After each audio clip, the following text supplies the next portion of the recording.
Alors, la plupart des glaciers sont surveillés par les laboratoires de glaciologie en Suisse et en Italie et en France. Mais effectivement, ils avaient remarqué des formations de crevasses assez importantes, ce qui signifie que s'il y a crevasse, il y a mouvement du glacier et le mouvement vers l'aval fait qu'on risquait une rupture. C'était pas imminent, mais ça pouvait arriver. Perché roba? No bello, eh?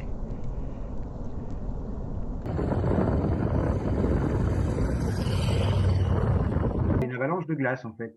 Il y a peu de neige, il y a surtout beaucoup de glace et ça a entraîné aussi beaucoup de rochers. On voit bien la couleur une sorte d'aérosol qui vient du glacier et qui balaie le glacier inférieur, là où les gens ont été emportés. Eh bien, on a à la fois des rochers, du sable, des gros blocs de glace et des blocs de rochers. Les glaciers reculent beaucoup et les langues glaciaires qui s'écoulent, qui glissent sur la roche parce qu'il y a de l'eau en dessous, hein, normal, l'eau de fusion, eh bien, ça s'amincit de plus en plus. Et à un moment donné, on a un seuil de rupture où le glacier va se rompre et provoquer une énorme avalanche. Mais le glacier, c'est un univers naturel qui est très mouvant.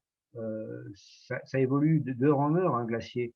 Et c'est quelque chose qui est… La haute montagne est fragile. La haute montagne évolue d'heure en heure. C'est un milieu qui est par définition hostile. C'est un glacier qui faisait une surface d'à peu près 2 hectares il y a de ça 70-80 ans.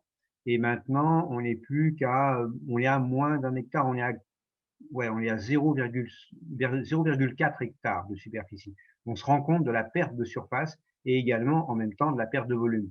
Ce qui fait que le glacier, non seulement il a reculé, mais il s'est aminci, laissant apparaître beaucoup de dalles rocheuses.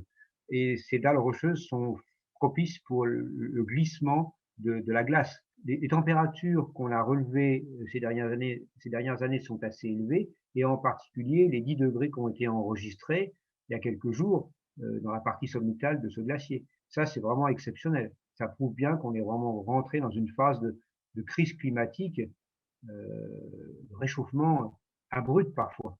C'est relativement un record, mais il y a eu pire. On a des températures qui ont été positives ces derniers jours au sommet du Mont Blanc. Alors ça, c'est catastrophique. 4807 mètres et des températures qui sont légèrement supérieures à 0 degré, c'est impressionnant. Ce sont des choses qu'on a quasiment jamais vues. Ouais, cette année, c'est une année particulière, une année chaude. Il y a peu de précipitations et c'est le cas dans la région de Chamonix également, hein. On a un manteau neigeux pour un début d'été qui est très très faible, très peu épais. La beauté des Alpes avec des parois bien blanches. D'ailleurs, dans le massif du Mont Blanc, on constate une déglaciation complète des grandes parois rocheuses. Il y a des pentes de neige qui étaient des magnifiques sorties d'alpinisme en été qui ne se font plus parce que maintenant ce sont devenus des tas de pierres. Donc il y a le côté esthétique pour le tourisme et le danger dans la pratique de l'alpinisme. Donc je suis quand même assez inquiet, surtout pour l'avenir des glaciers. Les glaciers, c'était quand même une belle parure pour les Alpes.